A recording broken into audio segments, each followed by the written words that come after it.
Will, fairway finds. This is where we discuss the best stories and finds from around the world of golf. We're gonna jump right into it this week. Will, Nelly Korda, 5 in a row, wins the Chevron, took the leap into Poppy.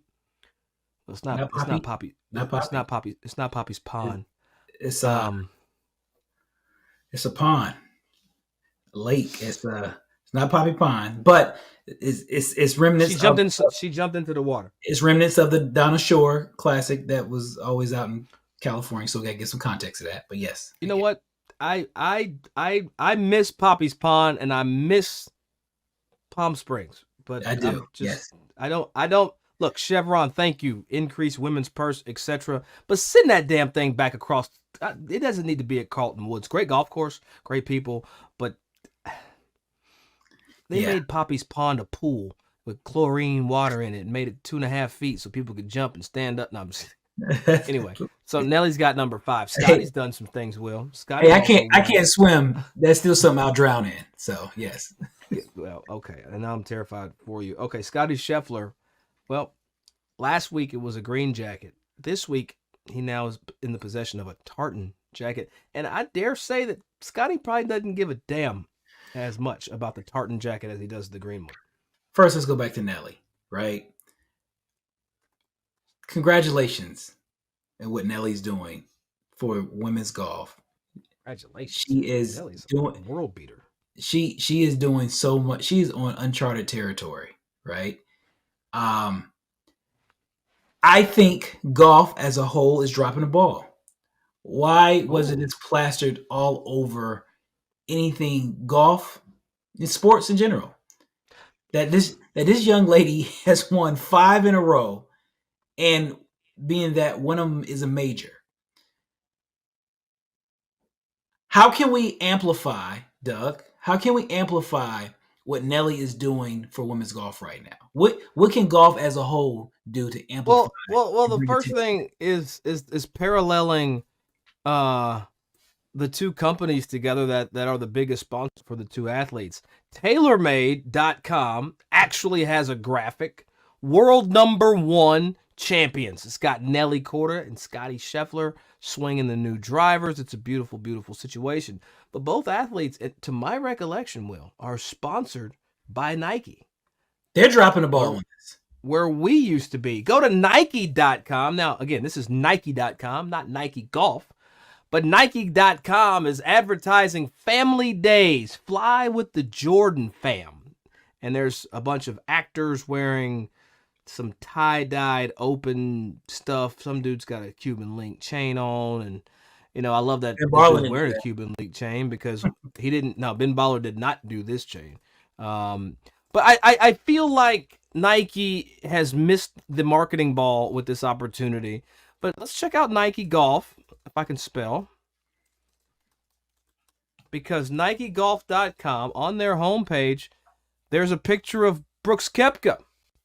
And NikeGolf.com is showing Brooks's pics as it relates to Brooks's attire currently. So, if you don't have all the ants marching in the right direction, shout out to Dave Matthews Band. People didn't know I was going to do that. Neither did I. We're not doing enough. I mean, look, Golf Channel does what they do, but they're Golf Channel. That's not being projected to everybody because guess what? Golf Channel's on a very expensive, high-end cable package where the average MFer ain't gonna get to watch the golf news unless you got some cheese. So normal, regular-ass people got to depend on Instagram, and so maybe we all need to be posting about Scottie and Nelly. So we don't know that at the Hilton Grand Vacation tournament in Orlando, she finished tied for 16th. Get this, Doug. I know we know, but it's just crazy to see. We know. LPGA Drive On Championship, she finished first. Following tournament, we had that was hosted by Seri Pak. First, Ford Championship first, T-Mobile Match Play first. Like, you should see this thing written down, Doug. It is really kind of wild. Tied for 16th. First. like she is saving so much ink on these pages, bro, when you print it out. And then you parallel that with Scottie. I mean, look, you got Scottie. He won his 4th tournament in his last 5 events. So Scottie Yeah. Scottie wins. What did he win? He won the Bay Hill Invitational. Wins the Players the week after that. Takes a week off. Comes back, finishes second. Wins the Masters. Now wins the RBC Heritage. Who's more impressive, Will? Who's more impressive? Nelly is more impressive. I'd agree. I'd agree that what Nelly's doing right now is miles ahead of what Scottie's doing. But you know what? They're both getting equally the They're not getting equally media the coverage. recognition. They're not. No, I'm talking about from Nike.com and Taylor. Oh yeah, from Nike, yeah, they're being equal, just dropping the ball. Dropping the bells. Yes, that's what I'm stating. Yeah. They definitely didn't check that box. Well, properly. But they need. I feel like, and we'll get into it, a little bit in our conversation with Mr. Ball coming up. But I feel like Nelly is Caitlin Clark-ish of her industry. Ish. I said ish. Caitlin Clark has the records. Nelly is chasing records. There's the difference, okay? But I feel like we're seeing Caitlin lift women's basketball more than we're seeing Nelly lift women's golf. And I wish that they were kind of in the same kind of narrative conversation. That's not happening. I don't know if when you say lift, I think the question, Doug, is who doing the lifting, right? WNBA is doing their best to try to elevate, especially great players that are coming out of college and who are already in the WNBA. You can see them with brand partners. You can see they're trying their hardest to increase the revenue. But LPGA already have that player, right? They already have the dirty work is find a player that is good and great and do astronomical things on a golf course. They already have the player. So yes, can you compare the players? But I don't know if the players. I think you really have to compare the professions. Like, that's fair. If that makes sense, I don't know if that makes sense. It does. It does. I still think Caitlin Clark should have took the money with Ice Cube 100%. To do the big three for like 1 or 2 seasons, and then take the millions that she would have made, and then added that to her. Yeah, because what is she making? 328,000. Call it 340. 340 for 4. Yeah, 340 for 4.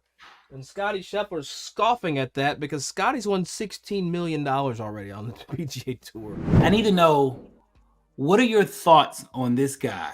Because we never pick him. We never pick him. we never pick him, right? I have lost ample amount of dollars because of this guy, right? Yeah. So, what's your thoughts? And we're gonna go through a couple of things I want to talk about. I'm gonna get your reaction.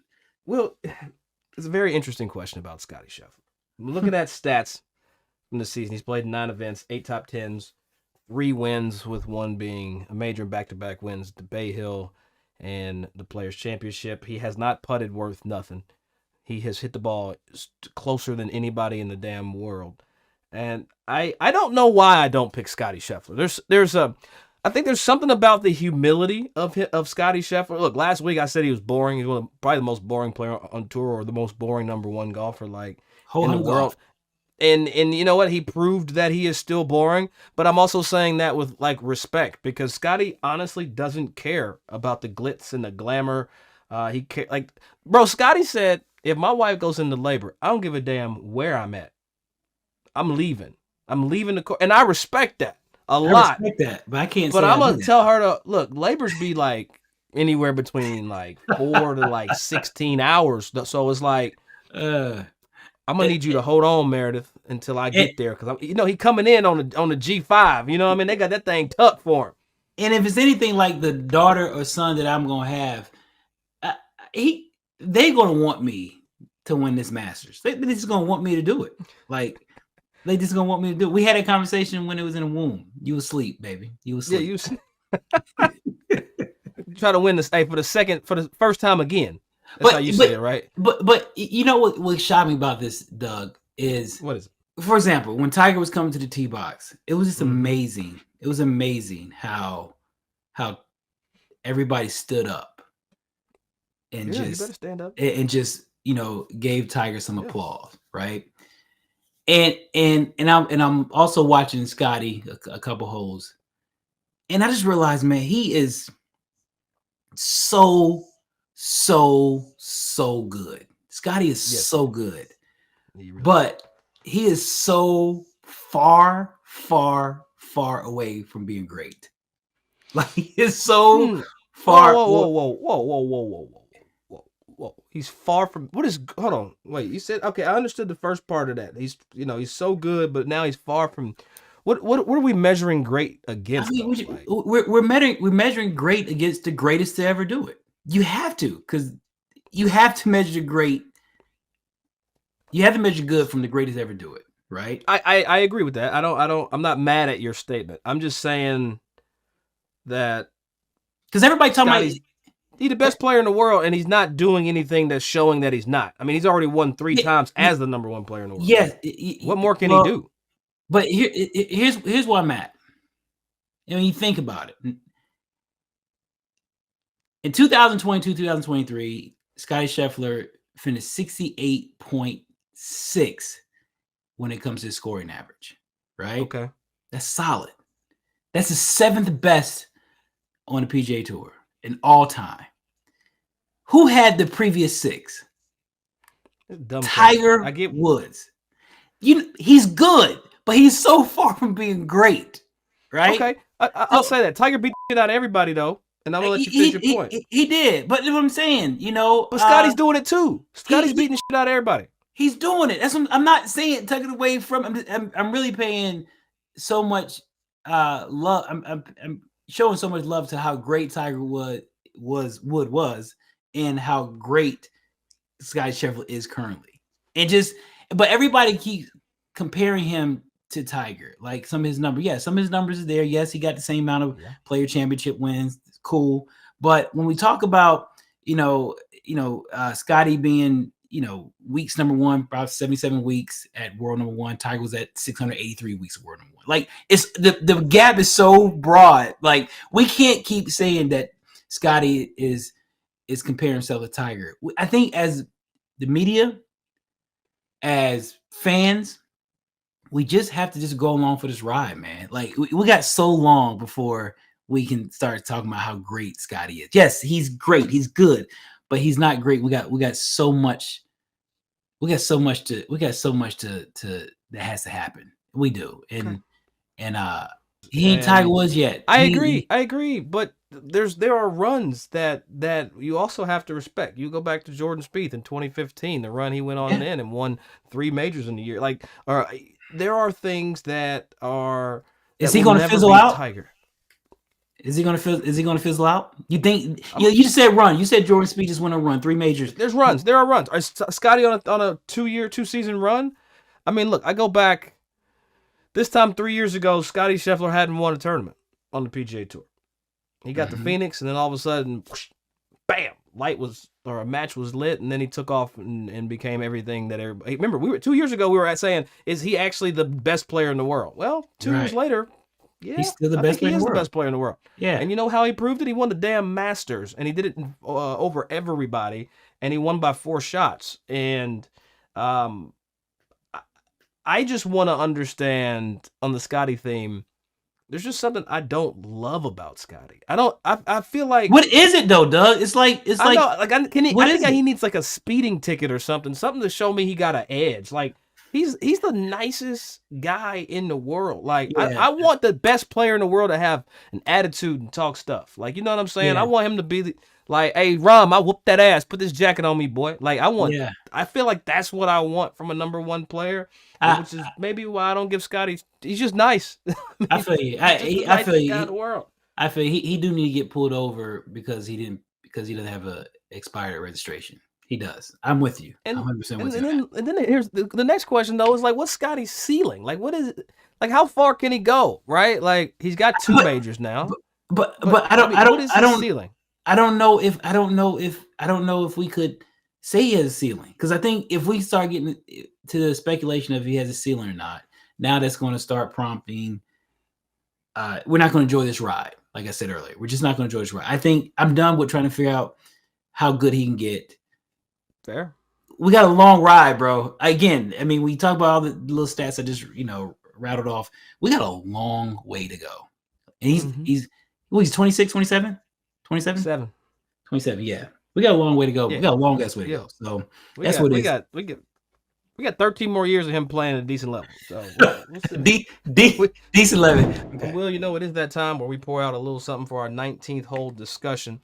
I can And never get I can never get any liquor with you to drink with you, bro. Hold on. We in a look, hotel. I got a little Firestone and Robertson. This is a little Texas whiskey. You dig I what I'm got talking some about? High Life water that they're gonna charge $7 for Hey, opening I it. So I'm wouldn't do not gonna that, Will. open it with That's you. No. $7. Don't do that. That's Look at it. reckless. $7. $7. That's egregious. Well, you know what? I wanna This is spin crazy. back. I want to spin Okay. back. You know, I get in the comments. Okay. I like to get in the comments. You know, we did the show last week. We were in Sawgrass. Hope y'all caught the show. Will and I commandeering the 17th green. But as I sip on this whiskey this week, Will, something bothers me about comments, and it's just it frustrates me, dog. Like the fact that Mhm. people don't understand the plight of HBCU golf, and they Mhm. tune in the Golf Channel and they expect to see our brothers and sisters out there like shooting 30 under at Sawgrass in their first ever time there with one practice round over 2 golf courses. And they get in the comments and they talk. People talk. I don't have any. I mean, you can go to the comments and look at it. Sorry for the thumbs up, but it's just. Or what's going on with our world right now, where people are so they're so programmed to lack empathy. It's like lack empathy and aggressive to be a pessimist. aggressive pessimism, man. It's Yeah. just like somebody, one of the teams that. Before I even say that, you gotta understand some of these teams that are being fielded. There was graduation going on. Kids already moving out, getting back home, trying to determine if they were going to make it into regionals. And then some teams got in late, and then other teams had to get into this championship late. There were kids that didn't get practice rounds that got on the last flight out on Saturday night to get to Jacksonville. There's a lot of stuff that goes on in these events, and NCAA only allows you to play one postseason event. So like Howard wasn't there, for example. They made it to regional. So there was an open spot. They didn't say something until like the week before once they finally got into regionals. But what I am saying is there are teams, Will, that are fielded by just students that are off the block, unsculpted. Their coaches are bus drivers. They don't have access to facilities, even as collegiate players.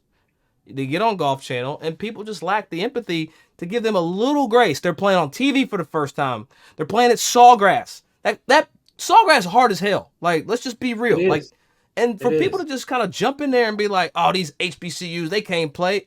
Well, that's the point of the event, you dumbass idiot. Like, the point of this event is to expose these players to top tier competition in their own kind of space. You know, if you're a 10 handicap, you're going to get your ass kicked by some scratch golfers.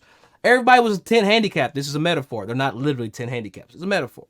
But it's just, I'm getting to the point where, Will, people are so, they can say so many dumb things with these thumbs. They would never say that to somebody's face. Never. Some of these comments, man. Yeah. Sorry. I'm off the rails right now. I get passionate and emotional. But it just pisses me off how brave people get behind Twitter and Instagram comments, bro. Yeah, it's unfortunate, man. Because I think that also, I hate to say it, it could be where the DNA in golf is as a whole. You know, it's still woven into golf history that we just got to talk about people who aren't playing as great as what they're accustomed to seeing on TV, right? It's just, if And this is on television, why? Because there was a sponsor enough to somebody that cared enough. ADT, Kohler, Chase, like all these people care enough to grow the game how they see fit. That's why it's on TV. It's to inspire. It's not to inspire you, 40 handicap with quick thumbs. It's designed to inspire a high school player, an underrated player that wants to go to HBCU and says to themselves, "Oh, I could play on Golf Channel."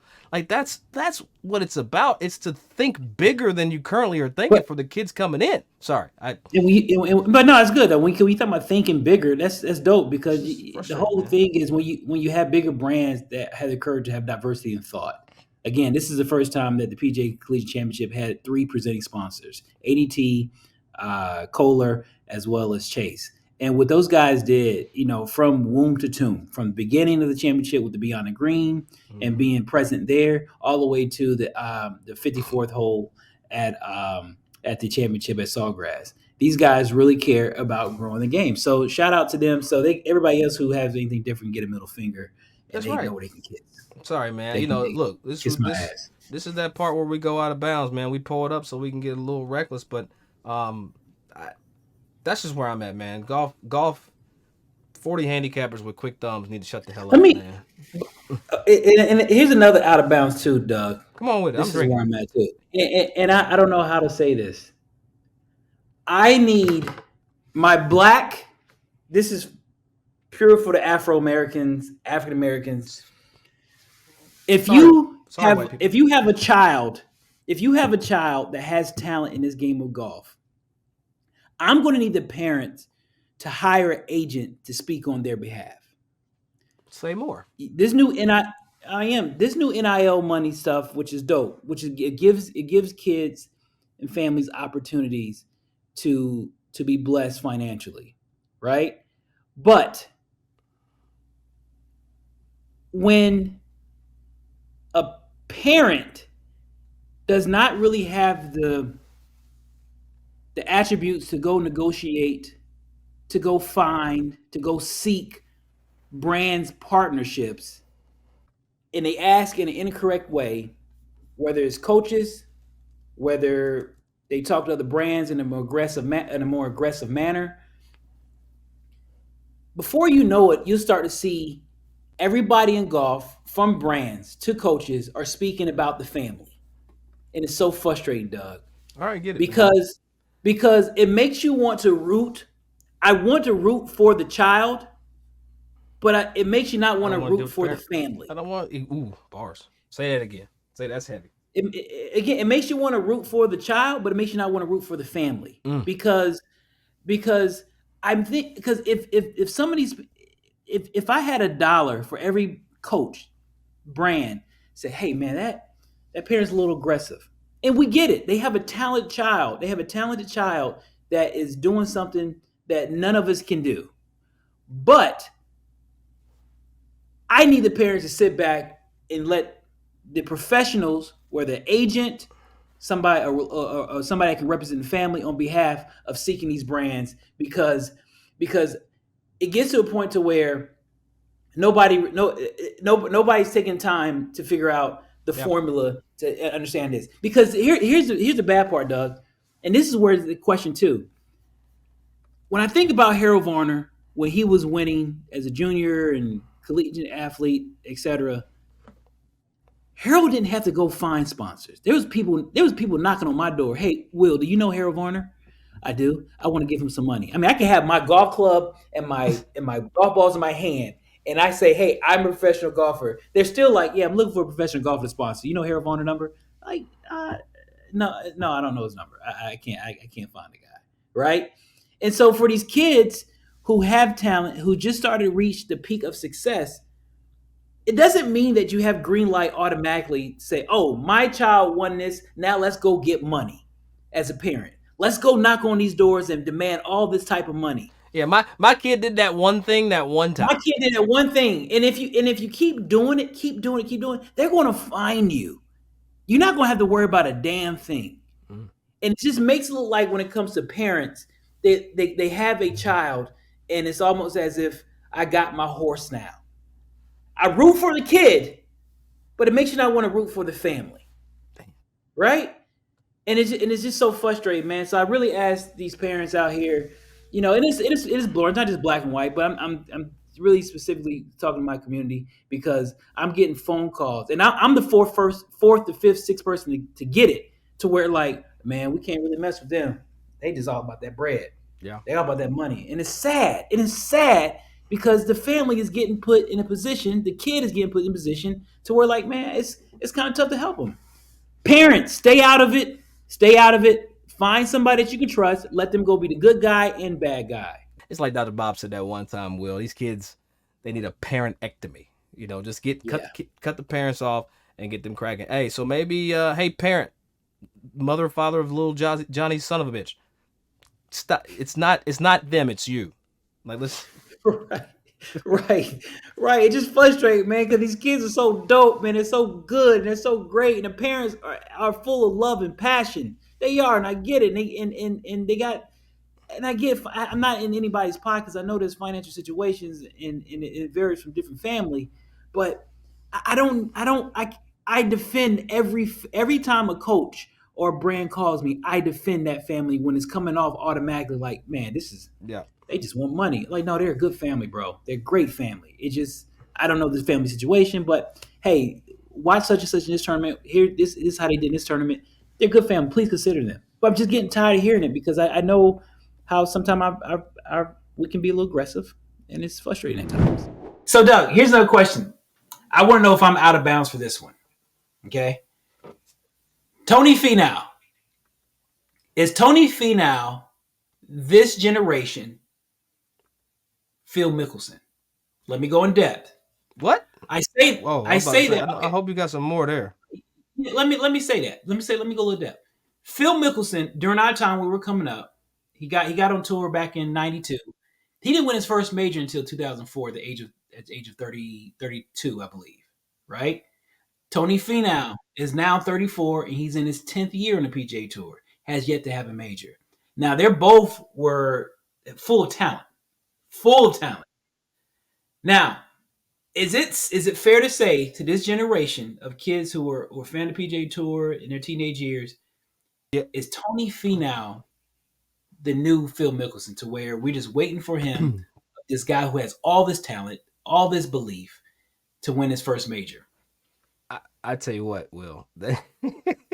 I'm glad you had you thought out the rest of that question, because I was like, hell no, ain't nothing about Tony Finau even comparative to Phil Mickelson when you talk about him now. But how you actually pose the question is quite interesting, because like you said, and we're alluding to, Phil was the guy that hadn't done it, had the talent, showed the prowess, hadn't had it done yet. He had a monkey on his back.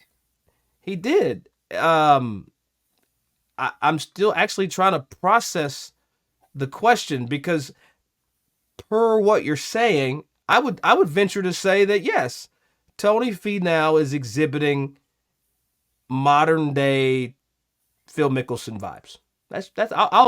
I'll go there with you.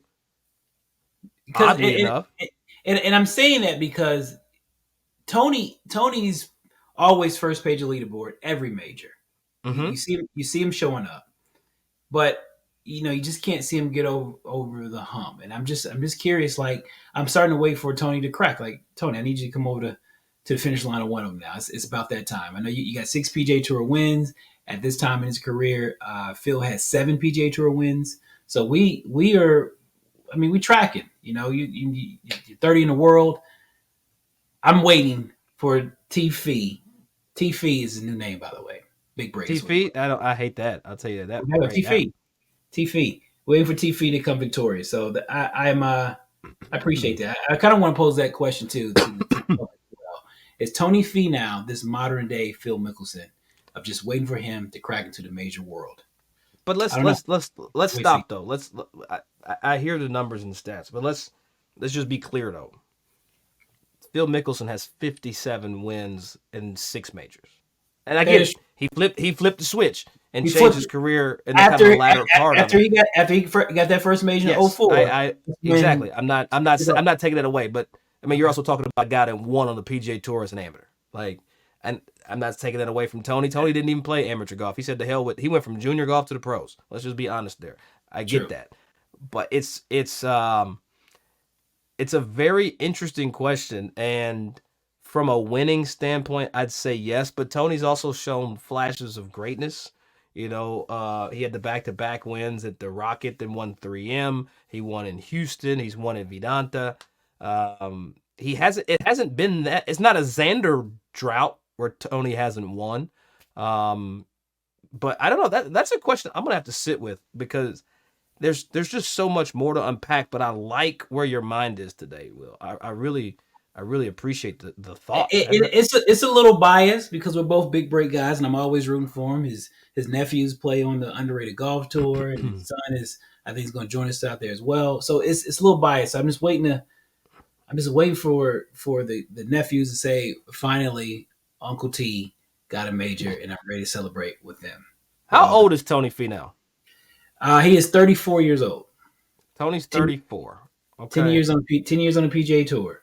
Yeah, let us know what you think on the Out of Bounds subject today. We're going to post that up there on the social so you can go ahead and get active. So what's interesting, you are 1/3 of the Group Golf Therapy podcast movement, if you will. And you guys really, it's interesting talking to all of y'all because there's this laying down of the veil when I get around. I feel like when I get around y'all, there's no airs. I feel like it's just the realest of talk and communications. Now, what I'm trying to still grasp is you from the Jers, man. Like you from an area, and when we talk about kind of your career ascension, where did the affinity for, I guess, therapy like come in, or did that just West Coast just rub off on you? This is a good question. Therapy actually started for me in New Jersey. I haven't talked much about this. I might have shared this with y'all offline at some point, but therapy for me started in 2011. I was robbed at gunpoint. And I didn't know that. It was extremely, extremely traumatic for not just me, but for my family. It was a situation I like literally should never have been in. Naivete got the best of me a little bit, and it was a 3v1 situation. I got like literally pinned up against the wall, gun in my stomach, like. And after that experience, I didn't know what to do. I was a shell of myself. I stayed in my room. I didn't eat. I didn't. At that time, I was working before golf. I was a physical therapist. I didn't go to work. I was depressed. I was PTSD, like you name it. And the only recourse my parents knew what to do with was let's have him talk to someone. So without that experience, without my parents saying, let's try and use this resource to kind of get him talking, to get him like expressing what he was feeling, what he's going through, therapy probably would have never shown up in my life. It's interesting that you say that. What was the fear? Did you ever find out what the fear was? Is it scared of being robbed again, or what was exactly you were battling with? It was a lot of things. It was embarrassment most of all, because like you hear about that stuff, but you never think you're going to be in that situation. Yeah. And coming from, like I explained how my family was very regimented, very strict. Like I was always checking with my family. I lived with my family. Like for that to happen just was like, how did that happen? How could that have happened to me? So a little bit of embarrassment, scared, like down to my bones. Like you get a gun pulled on you, that kind of fear is hard to describe. So it was embarrassment, it was fear. It was like, I don't even know how to find the words to describe what I'm feeling right now. And I didn't have a way to do that. I didn't have a way to express that, to talk about that without the help of a professional. I always looked at therapy as weak people. Weak people go to therapy, right? Weak people seek help from other people and pay for it. Now, I'm prefacing, like, this is how I thought about it, right? Sure. Yeah. But it's just, I feel like even in our communities and in all communities, there's some stigma that's attached. So did you feel like in this scenario, you know you've had this experience, you know you got to get help, but did you have that hurdle attitude or mentality when it came to actually press and play on it? At that time, no, because I didn't know which way was up. I didn't I wasn't thinking like, like therapy, it's not going to help me. Like I was thinking therapy might be the only thing that can help me. Yeah. The stigma, I think, specifically with Black people, is like therapy is for entitled, wealthy, first world problems. Yeah. Black people don't go to therapy.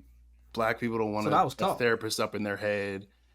Yeah, and that's societal. That's our community has just been fed that lie. After actually, I talked to former pastor about this, and like why is that a thing in the Black community?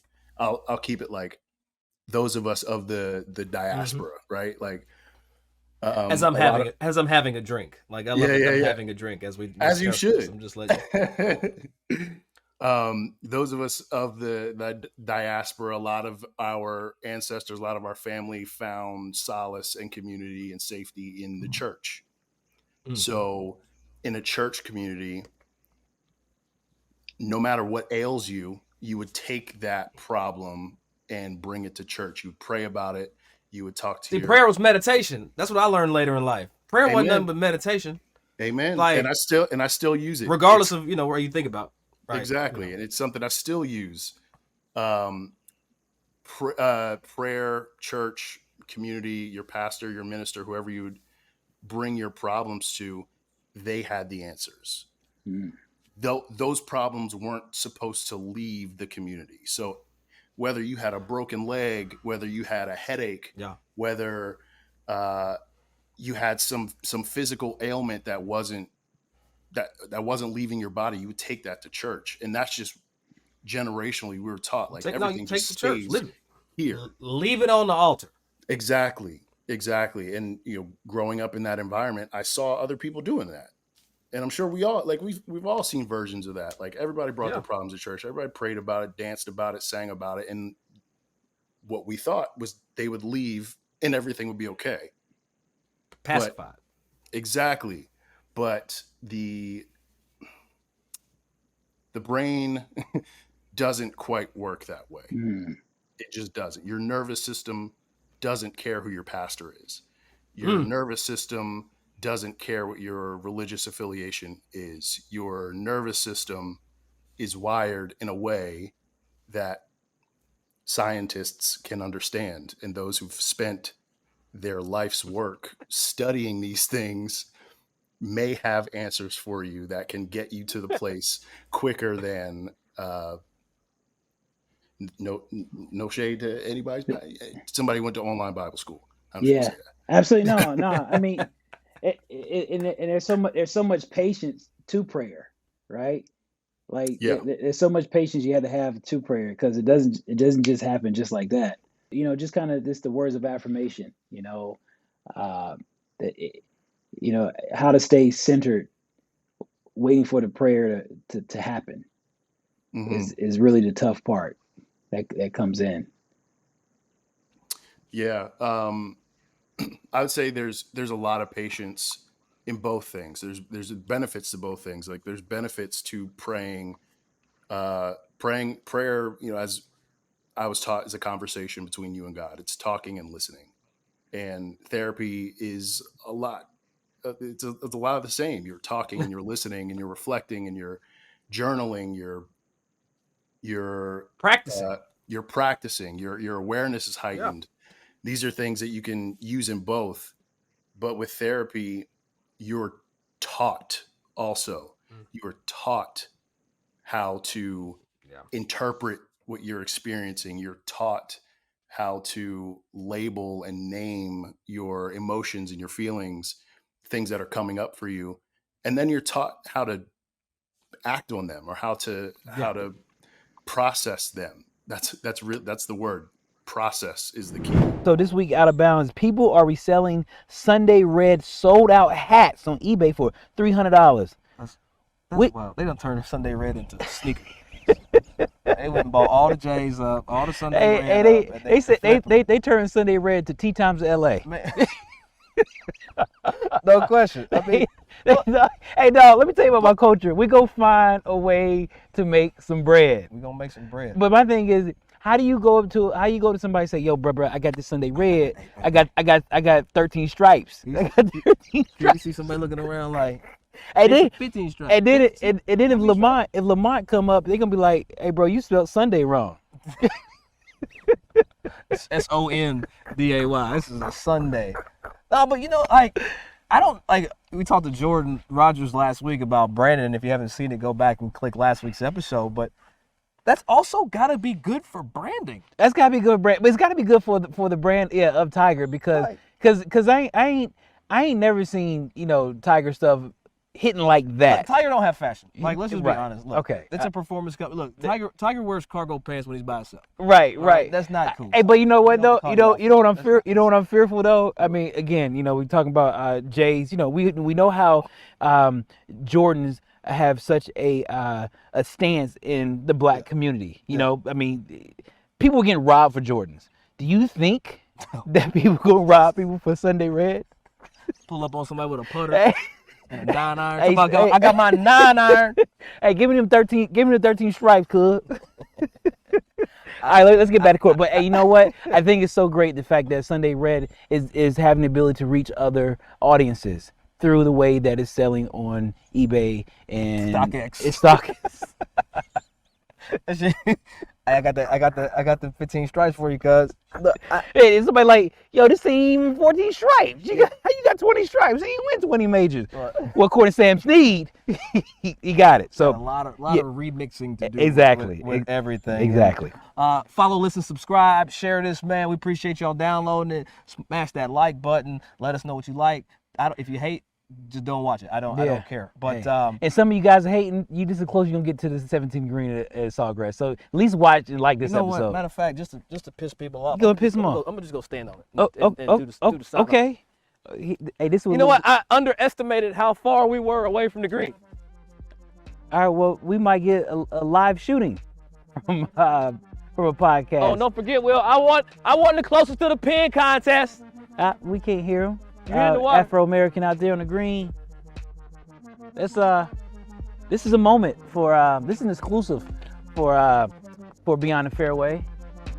Oh, Beyond the Fairway. He's out of pocket. He's really. Follow, listen, like, Hey. and subscribe. Hey, the people that's about to shoot us, make sure you wave that white flag, because you don't come in.